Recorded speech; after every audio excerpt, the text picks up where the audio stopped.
Picture this: you're sitting at your desk, your to-do list staring back at you, and you know exactly what needs to be done, but you can't seem to move. Your mind feels like it's running in slow motion, your thoughts are foggy, and even small tasks feel like a mountain to climb. You try to push through, because that's what you always do, but the harder you push, the heavier it feels. You're not just physically tired, you're emotionally drained. This is emotional fatigue, the quiet exhaustion that doesn't scream for attention but chips away at you in small, consistent ways until you barely recognize yourself. And the thing is, it doesn't happen all at once. It builds slowly, invisibly, until you start wondering why even the simplest parts of life feel so overwhelming.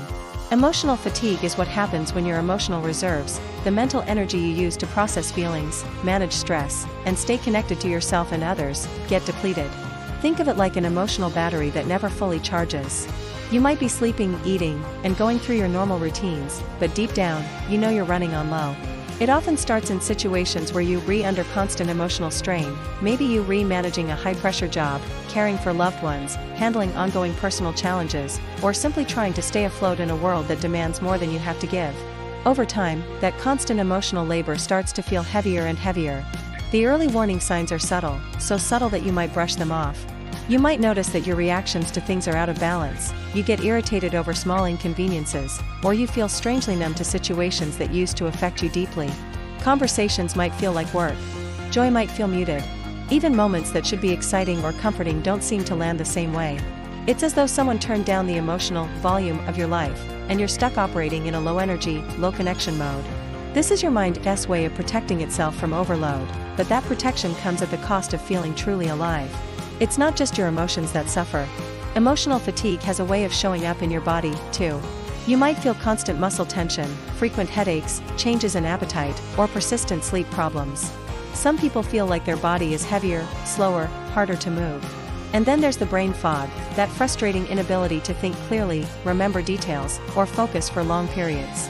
These physical effects aren't in your head, they a direct result of your brain working overtime just to keep you functioning emotionally.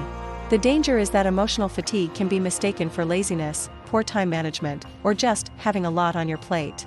But left unaddressed, it can spiral into complete burnout, anxiety, or even depression. That's why it's crucial to recognize it early and take it seriously. One of the simplest self-checks is to pause and ask yourself, am I feeling connected to what I am doing? Do I feel present with the people around me? Am I still finding joy in things I used to love? If you feel like you're going through the motions without really being there, that's a red flag worth paying attention to. Recovering from emotional fatigue starts with one important mindset shift: giving yourself permission to slow down before your body forces you to. This doesn't mean quitting everything or disappearing from your life. It means intentionally creating emotional recovery space. That could look like cutting back on commitments that drain you, saying no to requests you can't realistically handle, and setting boundaries that protect your mental space. It's about choosing activities that truly replenish you rather than distract you, moments that leave you feeling restored instead of more depleted.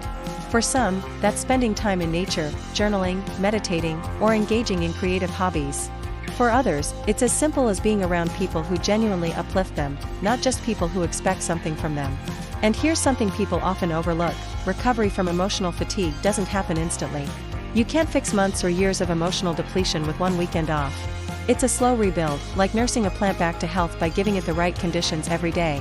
Each small step you take, more rest, better boundaries, nourishing activities, is like adding a little bit back into your emotional bank account.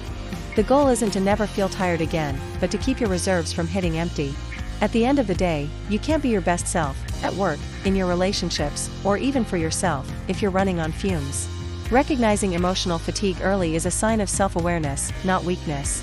It means you care enough about your own well-being to notice when you're slipping and to take steps before you hit a breaking point.